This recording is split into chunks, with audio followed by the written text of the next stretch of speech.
夫人，无人负我。你说什么？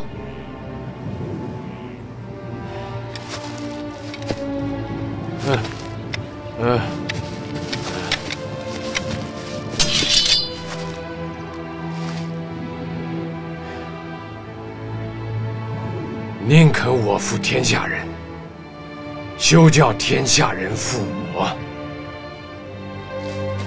什么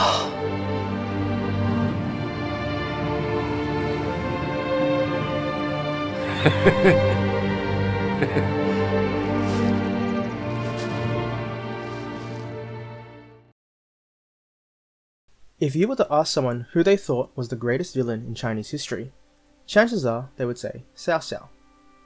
No doubt, anyone who has read Luo Guangzhong's historical epic, The Romance of the Three Kingdoms, or is familiar with any of the stories about the period knows of the villainous and treacherous Cao Cao. But are these works of fiction unfair in their judgment? In this three-parter, I'll be exploring the historical Cao Cao. Who was he? How did he become one of the most powerful warlords in the later Han? And was he really as villainous as we are led to believe? Or was he in fact the last loyal servant of the Han Dynasty?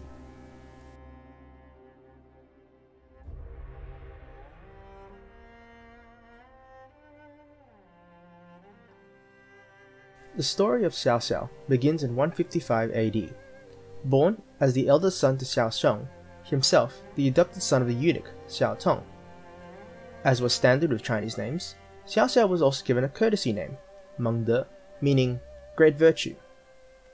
According to the Salman Zhuang, a biography of Cao Cao, he was also known during his childhood by two other names, Aman, or little trickster, and Jile, fortunate and profitable. We must be cautious with this information, however, as the Salman Zhuang is a particularly hostile source when concerning Cao Cao. Of Cao Cao's family, we know very little about his brothers, Xiao Bin and Xiao Yu. His father, Xiao Song, was Director of Retainers, and then later Minister of Finance and Minister Herald during the reign of Emperor Ling. It is most likely that the Xiao family was also quite wealthy, as Xiao Song was able to pay 100 million in cash as a bribe to be given the rank of Grand Commandant, the highest position in the Imperial Civil Service.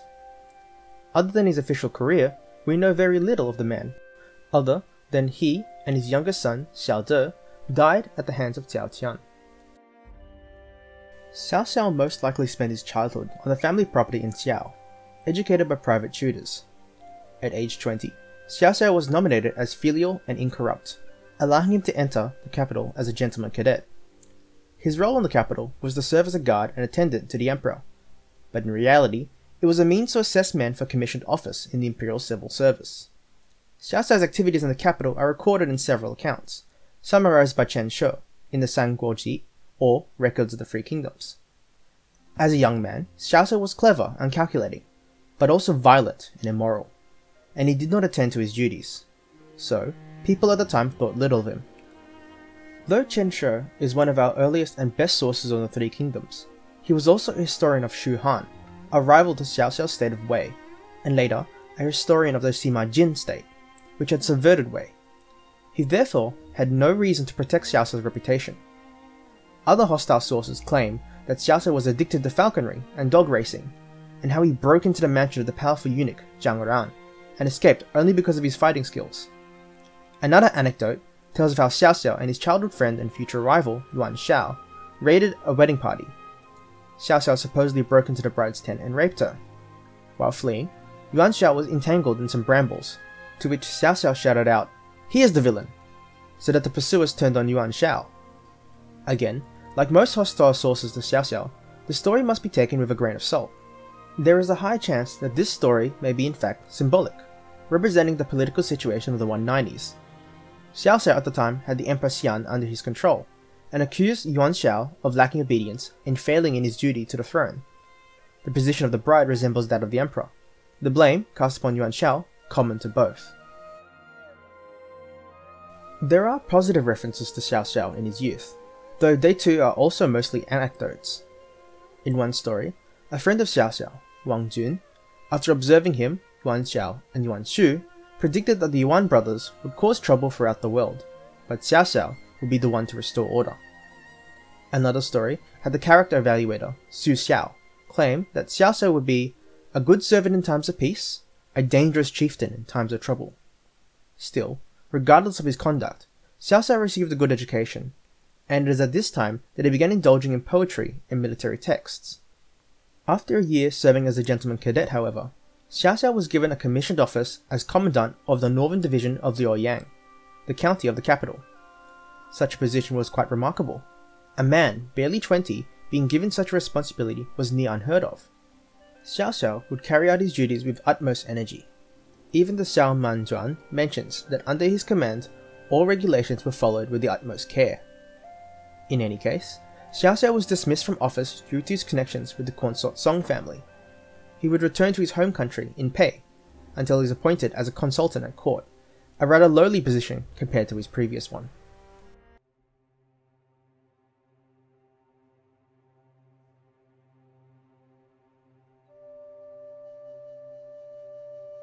Cao Cao's first military position would come about due to the outbreak of the Yellow Turban Rebellion. Taken aback by the sudden emergence of these Yaozi, or religious rebels, the Han government immediately amassed troops for war. As part of this, Cao Cao was appointed Commandant of Cavalry, a position that was sinecure during peacetime, but gave him authority to command troops during wartime. With his 2,000 conscript militia, Cao Cao joined Huang Fu Song and Zhu Jun, the imperial commanders at Yingchuan, where after a few months, the imperial forces emerged victorious. Cao Cao was then sent to become Chancellor of Jinan in Qing province, where he showed the same energy as when he was county commandant at Luoyang. As soon as he arrived, Cao Cao found to his distaste that the locals adhered to a cult surrounding Liu Jiang, a hero of the former Han. Due to the nature of the Yellow Turban Rebellion, Cao Cao had the worship halted, and the shrines of the local cult destroyed. He then enforced the principles of state Confucianism, and purged officials from subordinate counties who had allowed the cult rituals to continue. These actions, however, naturally offended the leading families of Jinan, and Cao Cao, after a year, resigned his post on the grounds of ill health. After 18 months of retirement, Cao Cao returned to the imperial capital in 188. In the wake of the Yellow Turban Rebellion, Emperor Ling had set up a new military unit known as the Corps of the Western Garden. Cao Cao was named Colonel who arranges the army, ranked 4th out of the 8 officers assigned to the unit. His childhood friend, Yuan Shao, was ranked 2nd, while the eunuch, Jian Shi, was named the head of the unit, being given military authority even over the General-in-Chief and Imperial brother-in-law, He Jin. The unit, however, was short-lived, as Emperor Ling unexpectedly died at the age of 34. As per Han Constitution, the Empress Dowager, He, named her son Liu Bian Emperor and seized power as regent. However, her brother, He Jin, was insecure of his position, and on the advice of his supporters, such as Yuan Shao, he called troops from the provinces, most notably the frontier general Dong Zhuo. Though surrounded by court intrigue, Cao Cao somehow managed to keep separate from the troubles of the Han. An apocryphal story mentions that Cao Cao remarked that He Jin and his associates were making a deal of fuss about very little. The eunuchs were essential to the proper conduct of the imperial harem, but there was no reason for them to hold power. The whole problem, in Cao Cao's view, could be simply settled by punishing the most notorious wrongdoers, and there was definitely no need to have brought an army to the capital. In any case, Cao Cao remained uninvolved in the next set of intrigue that occurred in the imperial capital. On the 22nd of September, 189, He Jin was assassinated by the eunuchs. In response, Yuan Shao and other supporters of He Jin burned their way into the southern palace and slaughtered every eunuch they could find. A small remnant of the eunuchs were able to seize the young emperor and his brother and fled the city, but in turn were captured by Dong Zhuo. With no force strong enough to match the general, Yuan Shao and his fellows were forced to accept his power. Dong Zhuo then would depose Liu Bian as emperor and place his brother Liu Xie on the throne as Emperor Xian. Under this regime, Cao Cao was nominated as Colonel Resolute Cavalry, but not wishing to be involved, fled the city. The story of Cao Cao's flight from the capital has developed into one of the most celebrated accounts of Cao Cao's dangerous and treacherous nature. All the stories involve Cao Cao visiting the home of a family friend, low bullshit, as he escapes the capital. The Wei Shou, the official history of the Wei state, states that as Cao Cao approached the house, he was accosted by several Liu Boshe's sons and retainers, resulting in Cao Cao fighting back and killing a few of them. However, later accounts, dated around the 4th century AD, instead have Cao Cao entering Liu Boshe's home, then either by mistake or intention, he murders several householders and flees. The account compiled by Sun Sheng in the Zaji has a remark, "I would rather betray others than have them betray me," a phrase that would be made famous by Luo Guangzhong's Romance of the Three Kingdoms. These embellishments served to reflect Cao Cao's later reputation as a treacherous villain, and did much to enhance it. Whatever the actual events of Cao Cao's escape, he arrived successfully in Chenliu, where the coalition against Dongzhuo was gathering. By the winter of 189, Cao Cao had collected around 5,000 men and moved to join the allied army to fight Dongzhuo. The coalition against Dongzhuo was a fractured and tense union of gentry that Cao Cao would find wanting. Led by Yuan Shao and made up of soldiers largely recruited from the followers of the leading clans, the army had a severe lack of skill in war. Dongzhuo, on the other hand, commanded experienced frontier troops who had fought with him against the Yellow Turbans and their Liang rebels. Cao Cao himself lacked real military experience, having only held his short-term colonel's command against the Yellow Turbans. The other leaders of the coalition fared no better. Wang Kuang, Zhang Mao, and Zhang Qiao were known for their generous treatment of retainers, Liu Dai for his fine conduct, Kong Zhou for his skill in pure conversation. Neither Yuan Shao nor his brother Yuan Shu ever had any active military service, Yuan Shao instead having spent the disturbances of the early 180s in mourning for his mother and adopted father. Despite this, Yuan Shao was proclaimed leader of the alliance, with all the pomp and ceremony of an imperial proclamation. He would style himself General of Chariots and Cavalry. Yuan Shu would become General of the Rear, and the other leaders of the coalition likewise claimed temporary commissions and flowery titles. Cao Cao would become General who displays firmness. Though he most likely saw these upstart gentry as only amateurs, Dongzhuo was legitimately concerned with their advance on the capital. In the spring of 190, he had the emperor and his court transferred to Chang'an, around 300 kilometers to the west. Cao Cao argued that Dongzhuo's withdrawal of the capital to Chang'an was a sure sign of the enemy's weakness, and urged the coalition to attack. The other leaders were more reluctant. The coalition leaders noted to prefer feasting over any military activity. Disillusioned but still eager, Cao Cao led his 5,000 men alongside an officer of Zhang Miao's named Wei Ji, and advanced west up the Yellow River. The disparity between the forces of the coalition and those of Dongzhuo, however, proved evident when Cao Cao encountered a force led by Zhu Rong at Rongyang. The amateur coalition troops that Cao Cao had brought were no match for the professional frontiersmen of Dongzhuo, leaving Cao Cao wounded and Wei Ji dead. Still, Cao Cao was unchastened by this defeat, and upon returning to the coalition base at Cuanzhao, proposed a general advance. He was deftly ignored by his colleagues. With the defeat of the coalition member Wang Kuang, and Yuan Shao's slaughter of Dongzhuo's envoys to negotiate peace, Cao Cao withdrew from the front. As the allies of the coalition were reluctant to take action, too busy feuding amongst each other, Cao Cao believed that the more men under his command, the better. Relying on the goodwill of old family friends and people from his home country, Cao Cao was able to regain around the same number of men he had lost at Rongyang. Making his way back to Yuan Shao, he discovered, to his displeasure, that the coalition planned to name another member of the Imperial clan, Liu Yu, as a rival emperor of Dongzhuo's. Cao Cao's biography records that he argued loudly against this disruptive policy, protesting his loyalty to the legitimate emperor in Chang'an. The Emperor Xian may have been the puppet of Dongzhuo, but he was still the son of the late Emperor Ling, and subsequently the legitimate emperor. These protestations most likely had very little influence on the debate. Cao Cao's position was relatively minor, but this public opposition to Yuan Shao made the relations between the former childhood friends uneasy. In any event, by the end of 190, the army under Yuan Shao disbanded, and the coalition leaders returned to their own lands.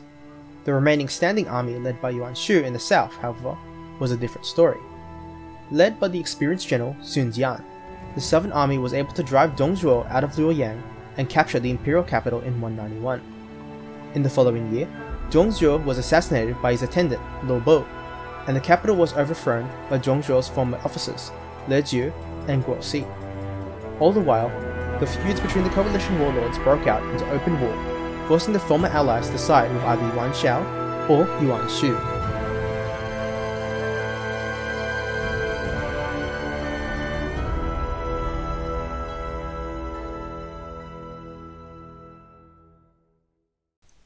While the former coalition members fought amongst each other, Cao Cao began cementing his status as one of the leading warlords of northern China. He received his first territorial command in the Wei and Dong commanderies, on the southern end of Yuan Shao's sphere of influence. At that time, a large group of Black Mountain bandits had descended onto the provinces to plunder, and the previous administrator, Wang Gong, had proven inept. Cao Cao proved his competence and defeated one of the bandit chiefs at Poyang, then shifted his capital to Dongwuyang, located north of the river by present-day Shen in Shandong. Over the next several months, Cao Cao cleared the territory of bandits and restored a degree of order. With Wei and Dong commanderies under his control, Cao Cao now had a government of his own with the authority to collect taxes, enforce labour services, and most importantly, to raise and maintain a local army much larger than any he had before. However, with the commanderies came several threats that had to be taken care of, the first of which were the Black Mountain bandits who still persisted to the north of his territory.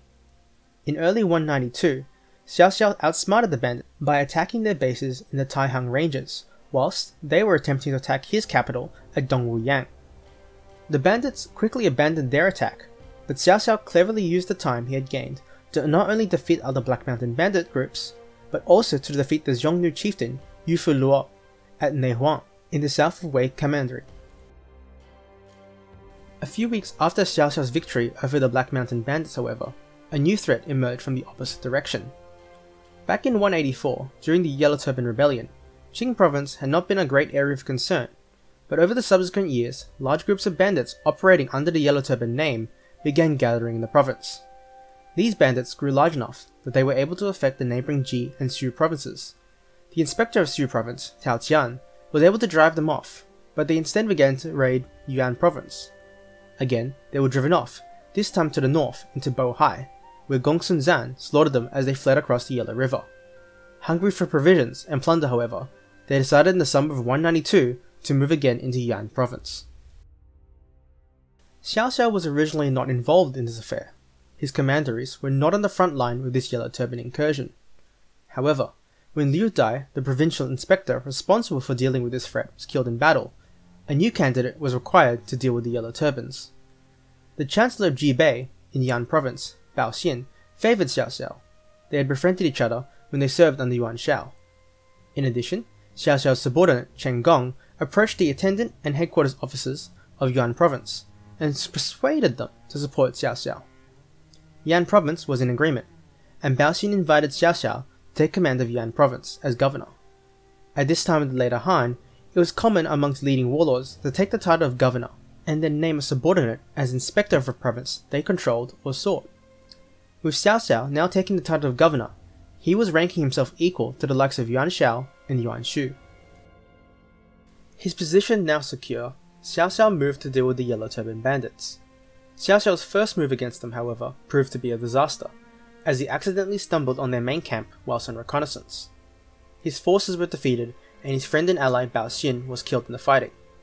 It is said that Cao Cao offered a reward for the recovery of the body, and when it could not be found, he had a wooden statue carved in his likeness, and held morning sacrifices before the effigy.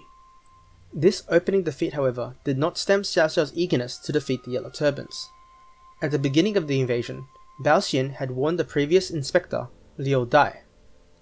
The bandits number 1 million, the people are frightened, and our own men lack the fighting spirit to face them. On the other hand, the enemy have no supplies, nothing but what they can plunder. The first thing is to gather your troops and establish firm defences. The enemy will seek to fight, but will not be able to. And when they attack, they will not succeed. Their army will certainly break apart, and when that happens, you should send your best men to occupy strategic places and attack them. This is the way to win. While Liu Dai failed to heed this advice, Cao Cao did. The records of the Three Kingdoms states, Cao Cao's soldiers were few and weak, but he cared for his men and encouraged them, made open rewards and clear punishments, and looked for enemy weaknesses to spring his own surprises. They fought day and night, and each time he took prisoners. The rebels withdrew and fled. Driving the retreating horde west towards Jibei, Cao Cao, however, would receive their surrender on the turn of 192 to 193. According to the records of the Three Kingdoms, the surrendering party numbered 300,000 soldiers and 700,000 dependents, women and children. This number is most likely exaggerated, but the number of surrendering bandits was still significant enough that Cao Cao most likely had to make a number of accessions to keep them in check. In any case, Cao Cao took these bandits under his wing, recruiting their best fighters into a special unit known as the Qingzhou troops. This move placed a vast number of experienced fighters under Cao Cao's command, and by removing the threat of an invasion, gave him the authority to deal with any opposition in Yan province.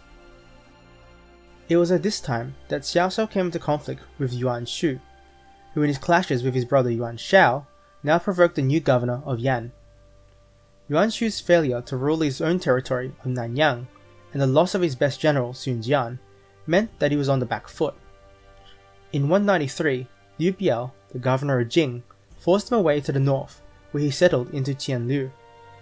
There, he made contact with the Black Mountain bandits and the Xiongnu chieftain Yu Fuluo. While Yuan Shu's primary target was Yuan Shao, Chen Liu was in Cao Cao's province.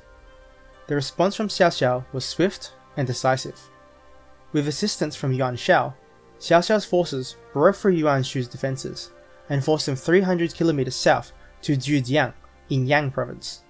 Cao Cao was now in total control of Yan province and secure in his domain, but his next campaign would place all he had gained in jeopardy.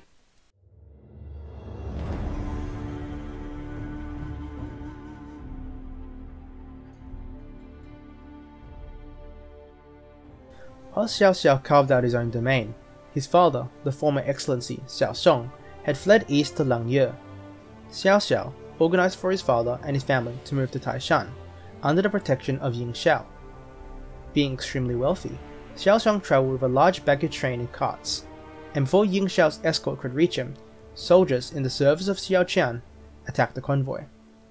Xiao Song, his wife, and Xiao De, Xiao Xiao's youngest brother, were all killed in the attack. Sources disagree on who the deaths of Xiao Song and his family should be blamed, whether it was Cao Qian himself or renegade troops. Most sources with hostility to Cao Cao claim that Cao Qian's soldiers attacked without order, being greedy for the plunder. However, sources more associated with the tradition of Wei maintain that Cao Qian was already hostile to Cao Cao, and sent the troops deliberately to attack the convoy. No matter Cao Qian's true intentions, Cao Cao placed all the blame directly on his shoulders. It would seem from Cao Cao's attack on Shou province that he was truly angry with Cao Qian, as he did not hold back from venting his anger on the people of the province. Cao Cao would capture 10 cities by storm, including Yinping, where his father's murderers were said to have fled to. Cao Qian desperately tried to make a stand at Pengcheng City, but was defeated and withdrew to his capital Tan in Donghai. Cao Cao would continue his advance along Sea River into Xiapi, where he captured 3 counties and put their people to the sword. The death toll was so high that it was said that the bodies blocked the flow of the Sea River. Ironically, many of the civilians Cao Cao killed were like his father, refugees trying to flee the troubles of the capital. The devastation of Shou province, however, did not come without cost, as Cao Cao's forces began to run short of supplies. In addition, Cao Qian now sought aid from neighbouring provinces, namely Tian Kai, inspector of Qing province for Gongsun Zan. With Tian Kai now aiding Cao Qian and his army without food, Cao Cao withdrew back to Yan. A few weeks later, however, Cao Cao embarked on a second offensive. This time, he advanced straight into Donghai to plunder and kill in the eastern portion of Shou province, before reversing to deal with Cao Qian in Tan.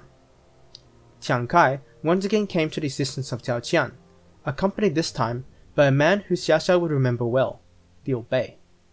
Upon his arrival in Shou, Liu Bei would enter Cao Qian's service and attempt to halt Cao Cao's advance towards the city of Tan, to no avail as Cao Cao's superior forces brushed him aside.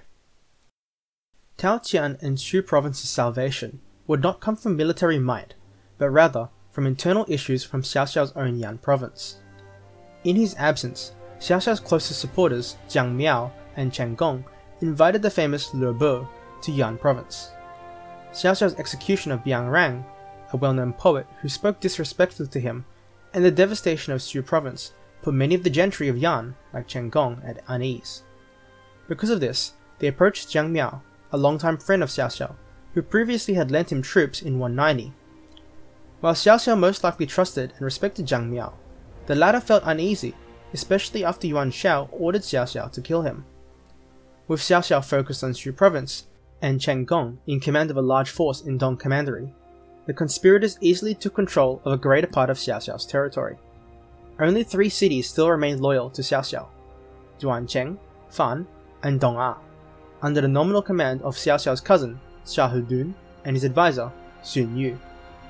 Cao Cao quickly brought his army back from Shou, and regained the eastern half of Yan province. His attack on the critical city of Puyang, however, was driven back, and the campaign continued for 3 months. Eventually, a plague of locusts forced both sides to withdraw due to provision shortages. Liu Bo was especially weakened by this, and was forced further east into Shangyang. Cao Cao, however, bounced back, and in 195 he defeated Liu Bo severely, and captured Shangyang, forcing him to flee east to Shou province, where Liu Bei now was governor following Tao Qian's death. Jiang Miao abandoned his position at Chen Liu to seek aid from Yuan Shu, but was killed in a mutiny.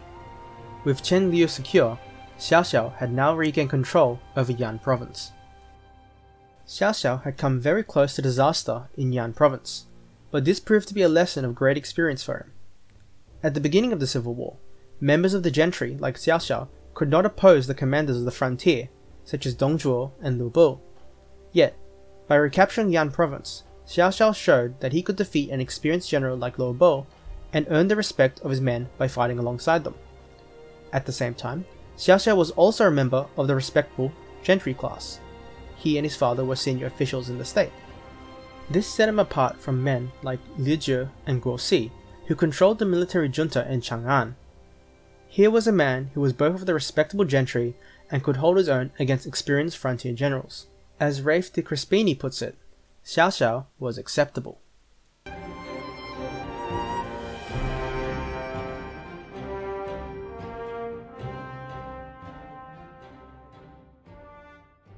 As Cao Cao was regaining control over his domain, he received an imperial appointment to officially be made governor of Yan. It would seem that Empress Yan, now aged 15, had in 195 escaped from Chang'an, and was appealing to the warlords of the east for assistance. The imperial entourage at this time was made up of small-scale warlords, bandits, and local leaders, many of whom were jealous of their charge. In 196, the emperor came to Anyi, where he established a temporary court, described as such. The emperor lodged among thorns and wattles. His gates could not be fastened, and when the Son of Heaven met with his ministers, the common soldiers hid in bushes to watch, pushing and jostling one another to make a laugh. Like Cao Cao, the other warlords had also received commendations from the emperor to incite them to protect their sovereign. Yuan Shao was made general of the right, and considered inviting the emperor to join him, but was talked out of it by his advisors Guo Tu and Chong Yu Qian. Cao Cao, however, thought differently, and as his domain expanded to include Chen, he moved to place the emperor under his protection. Luckily, Cao Cao had a favourable endorser in the form of Dong Zhao in the imperial entourage. Though of low rank, Dong Zhao was considered reliable and was able to sway the most influential of the emperor's guardians, Dong Cheng, Yang Feng, Zhang Yang, and Han Xiang, to seek Cao Cao's support. With this endorsement and little opposition, Cao Cao met up with the emperor at the ruined capital of Luoyang. Threatened by a new and more powerful force, however, both Yang Feng and Han Xiang fled, leaving Cao Cao to take over and be named Director of Retainers. This title enabled Cao Cao to promptly execute a number of officials and arrange a number of promotions. He then sought Dong Zhao's advice on how next to proceed. At Dong Zhao's recommendation, Cao Cao moved the emperor to Shou City, modern-day Xuchang, his new capital. In addition, he defeated the 2 former imperial guardians, Han Xiang and Yang Feng, as they attempted to prevent him from moving the emperor. With the emperor secure in his territory, Cao Cao next made a politically dangerous move. He first had himself named General-in-Chief, then had an edict sent to Yuan Shao accusing him of failing to give support to the throne and setting up a faction in his own interests. Predictably, Yuan Shao replied angrily, sending a memorial to justify his conduct. He was then offered an appointment as Grand Commandant, highest of the three excellencies, together with an enfeoffment as Marquis of Yi City. Yuan Shao, however, noted that the rank of the Grand Commandant was inferior to that of Xiao Xiao's new position as General-in-Chief, and refused the appointment. Concerned that he might have gone too far, Xiao Xiao quickly gave up his new title and appointed himself only as Excellency of Works, lowest of the three. In the following year, the official, Kong Rong, was sent to award Yuan Shao the rank of General-in-Chief and gave him authority over the provinces of Ji, Qing, Yu, and Bing, along with numerous marks of imperial favour. It would seem Yuan Shao had successfully humbled his rival. With Yuan Shao placated for the time being, however, Xiao Xiao set to work establishing a strong position around Sioux City. This would be established by use of Tuntian, or military agricultural colonies. The principle was that men would be settled on vacant land which they and their dependents farmed and protected, essentially making them self-supporting both in food and in military terms. Unlike under the traditional system of the Han, which left peasants to till their land, then called for taxes and military service, the Tuntian were granted supplies and material assistance in exchange for a share of their produce to the official granaries. With a direct relationship between farmer and government, this eliminated the potential corrupt middleman and other private interests which could influence the exchange. This system was not unique to Xiao Xiao. Gongsun Zan had such settlements around his fortress at Yi, and Tao Qian was most likely using them before Xiao Xiao invaded Shu province.